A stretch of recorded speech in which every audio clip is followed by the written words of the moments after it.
Amigos, have you ever heard a Spanish verb like querer and felt your little spingle, your Spanish tingle that screams, wait, something's different here about this verb? Maybe your brain says, I know that this one is weird. I know it doesn't follow all the regular conjugation rules, but I don't know what the right conjugation is that I want to use. Well, don't worry, friends, because today we're going to harness your Spingle to be able to spot irregular verbs without ever needing to Google them again. Welcome to Spanglish, friends, the podcast for true beginner Spanish learners. Hola amigos, I'm Val, your experienced Spanish teacher and co-host from Venezuela. And I'm Em, your Australian co-host who's been learning Spanish for 10 years. We'll help you get confident listening and speaking beginner Spanish with content you can actually use in real-life conversations. Subscribe wherever you listen to podcasts and follow us on socials at Spanglish_friends. Let's get started. Comencemos. Welcome to episode 38, episodio 38 of the Spanglish Friends podcast. Amigos, by the end of this episode, you'll know the key patterns and swaps that make a verb irregular. You'll start recognizing them instantaneously in real conversations. That's right. So no more panicked Googling of verb conjugation tables after this episode, friends. Today, you'll be able to know how a verb is irregular without looking it up by recognizing the common trends that irregular verbs follow. There are some predictable patterns that you can start embedding into your Spingle, your Spanish tingle. To make learning easy, we have tres preguntas claves, 3 key questions that are going to be guiding our learning today, each highlighting a different type of irregular verb that's going to make your Spingle ping, ping, ping, ping, ping go off. Vamos. Let's start developing your Spingle, amigos, with pregunta número 1. What are the most common go verbs in the yo form, in the I form? And how can they tip you off that a verb is irregular? Pregunta número 2. Which vowel changes happen in the stem of verbs and how can you spot them quickly? And nuestra pregunta número 3. What swaps should I watch for as a beginner? So my Spingle screams, this verb is irregular. Ooh, let's do it. So to get your Spingle, your Spanish tingle, tingling right away, let's start with our conversación pequeña, our little mini conversation. Pay attention to your Spingle, your gut that tells you this is probably an irregular verb with an irregular conjugation apart from the normal AR, ER, and IR conjugations that we've learnt. Shall we do it, Profe Val? Amiga, sí, estamos listas. We are ready, so comencemos.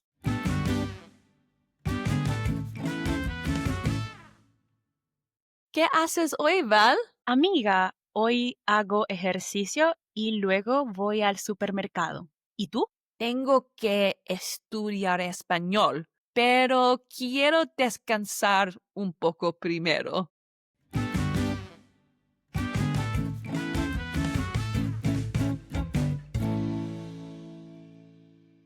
All right, amigos, do you feel your Spingle activating there? Maybe hago or voy signaling that irregular verbs are nearby. Trust that feeling. And if you haven't felt it yet, that's exactly what in this episode we are going to teach you. We are going to show you how you can start developing your Spingle to spot them without panicking or looking for them up. Nice. Let's start with our first question of the day. What are the most common go verbs in the yo form, in the I conjugation form? Why are they so important?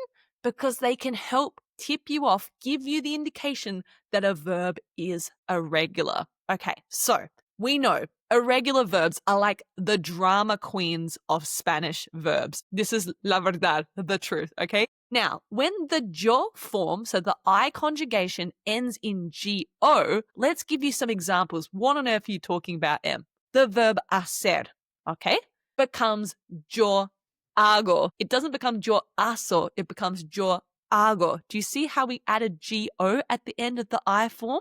For example, poner, the verb to put, yo pongo, right? It doesn't become yo pono, it becomes yo pongo, right? Salir becomes yo salgo. adding go at the end. Basically, the yo form of these verbs, hacer, poner, salir, likes to show off and say, hey, look at me, I'm different. And we add go at the end. These drama queens, we have a hack, amigos. Always check the yo form first. If your Spingle goes off, you know, this verb is irregular. And here's the fun part. Once you learn one go verb, the others in the same family usually they follow the same pattern. Your brain loves patterns, okay? Normally it's lazy, and we love it for that. We love patterns in Spanish as well. That's right. Verbs like hacer, we've got hago, but then they become regular conjugations afterwards, like tú haces, él, ella hace. It becomes regular after that. It's a top tip to look at the yo form of the verb to figure out, is it irregular or not? Sí, amigos. And a tip, once you have them, try to make a sentence with them, okay? It's better than just writing the verb down alone there on a paper, right? Like try to make a sentence with it, okay? Like, yo hago la cena, I make the dinner, for example. And now on to our second question. Which vowel changes happen in the stem of verbs? And how can you spot them quickly? And how can we do this? Tell us. Okay. What are we talking about here? We're talking about letters that change at the start of the verb. So before we were talking about how the verb conjugation endings change, right? Like hago, pongo, right? We're talking about the stem of the verb. Remember, the stem is the part of the verb before the AR, ER, or IR ending. Like hablar, the stem is HABL, ab, okay? We're talking about some verbs where this stem changes. And we're talking about some of the vowels. We remember vowels are A, E, I, O, U, not our profe vowel, but vowels. They might change in the stem of the verb. So, what vowel changes might happen? Some common ones you need to watch out for when it comes to irregular verbs, including when an E becomes IE, when an O becomes UE, and an E becomes an I. Now, before we give you some examples, note that these changes will usually happen in all conjugations except for nosotros, meaning we, and vosotros, meaning you all in Spain. Okay? So, if the middle vowel changes in the stem of the verb, your Spingle should start buzzing because it's telling us that this verb is irregular. Val, can you take us through some examples of these stem changes in irregular verbs? Por supuesto. Vamos a ver algunos ejemplos. Let's see some examples. For the verbs that it can change from E to IE, we have querer, which means want, and the conjugation would be yo quiero, tú quieres. Can you see? We don't say, for example, yo quiero. No. We say quiero. The IE, quiero. Another, empezar, to start. We don't say yo empiezo, okay? No. No. No. This changes to empiezo. Tú empiezas, you start. That E suddenly turns into this IE, and your mouth says, pay attention here. This verb is changing. This verb is irregular. That's right. So it's changed from E to IE. Querer to yo quiero, tú quieres. Nice. Now let's talk about another stem change when an O changes to UE. A great example here is the verb poner, which means to be able to do something or that you can do something. For example, yo puedo. It's not yo puedo, it becomes puedo, Puedo. The O gets exchanged for UE. Yo puedo. Again, further conjugations. Tú puedes, él puede, ella puede. Okay? Another example, dormir, the verb to sleep, becomes yo duermo. It's not yo duermo, it's yo duermo. Duermes, okay? Imagine your little O is going to go on a holiday to UE Island, okay? And your tongue is going to thank you for speaking it correctly in Spanish. So another example, that stem change, we're exchanging the O for UE for these irregular verbs. Now we have E to I, amigos. And here is very good one, very useful. We have pedir. Pedir means to ask for something. like ask for a favor, pedir un favor, or to order something, like order a pizza, pedir una pizza. So this would change into yo pido. We don't say yo pedo. No, no, no, no. All of these new verbs we're teaching you. Try to make sentences like quiero comprar un café mañana. I want to buy a coffee tomorrow. Or puedo ir al supermercado. I can go to the supermarket. It's much easier. Your memory will thank you more for the full sentences you write rather than just writing down the verb alone there on a paper. Yes, I can swear 100% this is the best way to learn because when I was a beginner Spanish student, I just thought, okay, I need to print out every verb conjugation table that's ever existed and remember all the irregular conjugations, but there are just too many verbs to learn. It's too overwhelming. So if you can learn these common swaps like E to IE, O to UE, and E to I, with these common examples of verbs that you're going to use in everyday conversations, your Spingle will start to develop and recognize other irregular verbs that follow these same patterns. This brings us to our final question of the day. What other letter swaps should I watch out for as a beginner? We've taught you ones that end in GO at the end. We've taught you the ones that change their stems. What other swaps do you need to know so your Spingle screams, this verb is irregular? We have ir, to go. Yo voy, I go. Okay, can you see? There is no letter here from the stem, no at all. They went on a holiday. Okay, now you have tú vas, you go. So takeaway here is just some verbs you kind of just need to practice them over and over again to recognize that they are irregular. There's no common ending or no common stem change. Again, my top tip as a native English speaker who's been learning Spanish for many moons now is that you just have to repeat what you are learning, okay? And put them into real life context because your brain will start to recognize these patterns automatically. And when you meet a new verb, your Spingle goes off and you say, well, hang on, this verb likely follows these same other irregular patterns that I've seen before. It's like Spingle magic. Exactly. Practice, practice, practice. The Spingle will come with time. And awesome, amigos, we've learned everything we need to know. Now that we have explained all of these three patterns, let's go back to our mini conversation, nuestra conversación pequeña, and break it down line by line so you can understand it completely top to tail. That's right. And you can feel your Spingle activating in real time with these irregular verbs. Vamos. First, I said, hago ejercicio.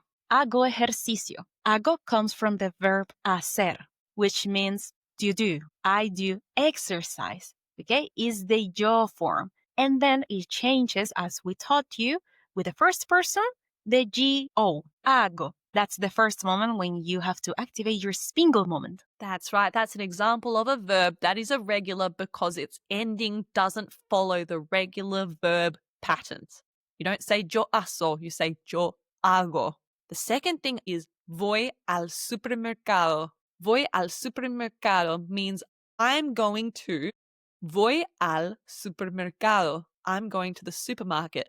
Voy fits into that third bucket of irregular verbs we taught you today, where they are just completely irregular. There is no common pattern with the stem or the endings. You just have to get to know them. And this is when your Spingle should be going off for any conjugation of the verb ir, which means to go. Then M said, tengo que estudiar español.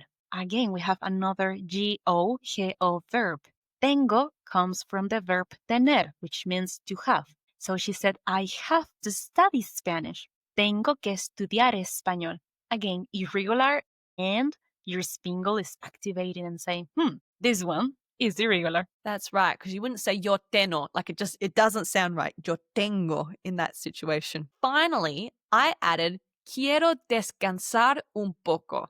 Quiero shows the stem vowel change. This was the second group of irregular verbs that we taught you. In this case, the stem of the vowel changed from E to IE. Querer is spelled Querer. I have changed the E to an IE. I've said yo quiero. Yo quiero. Ding, ding, ding. This is a new pattern of irregular verbs recognized. Yo quiero, tú quieres, él quiere. This is when your Spingle should be going off for these kind of verbs with the stem change. Your Spingle is basically your irregular verb detector. That's right. All right, amigos. And onto your reto de la semana. Write a sentence using at least one irregular verb from today's pattern. Try to be creative. For example, you could say, hago ejercicio todos los días. I do exercise every day. Or quiero un café. I would like a coffee. Post your answers in the comments. We're going to check them and give you a shout out next episode if you get involved. Exactamente. We're looking forward to reading your comments, amigos. Now let's go over las tres cosas claves you learned today. Firstly, you learnt the pattern of GO. That is when a verb's ending, its conjugation changes in the yo form, in the I form of the verb, letting your Spingle tell you that they're irregular. Profe Val, what examples did we learn? We learned hacer, which changes into yo hago. For example, I do exercise, yo hago ejercicio. Then we learned tener, which means to have. Yo tengo un perro. I have a dog. For example. Nice. The second thing you learnt, Spanglish friends, was to recognize stem vowel changes. There were 3 different groups that we taught you. When E becomes IE, when O becomes UE, and E becomes I. These verbs do a little dance and they swap things around. Val, what examples did we learn here? We learned, for example, E to IE, querer, to want. Yo quiero. Tú quieres. With O to UE, we learned, for example, poder, can or be able to do something. Yo puedo. Tú puedes. And from E to I, we learned, for example, pedir, to ask for or to order something. Yo pido. Tú pides. Last but not least, you learnt the group of irregular verbs that are just the true divas, that don't have any common letter swaps in terms of conjugations or stem changes. They're just completely irregular. So now you can spot them instantly in a conversation. Which ones did we learn, Val? Ir, to go. Yo voy, tú vas, I go, you go. So you can catch them instantaneously in a conversation. Amigos, now you have everything you need in your toolbox to understand what are the most common patterns in irregular verbs so you don't have to Google them every time you want to use them. How good is that? Spoiler alert, next week we're going to be talking about a fun topic which is all about pets in Spanish. How do you talk about dogs and cats and your other furry friends? And we're going to be teaching you how to use these irregular verbs in context. For example, tengo un perro. I have a dog. Amigos, thank you so much for joining us today. That's all for this episode. And remember, practice makes progress, not perfection. That is right, Profe Val. Hasta luego, amigos. Ciao. Thanks for listening to Spanglish, friends. We are both so proud of the time you're investing to level up your Spanish skills. If you've enjoyed today's episode, follow us, leave a rating, or tell a friend about the show. It helps our awesome community grow. Join fellow beginner Spanish learners by following us on Instagram and TikTok at Spanglish_friends. Congratulations on taking another step in your Spanish learning journey. Hasta la próxima, amigos.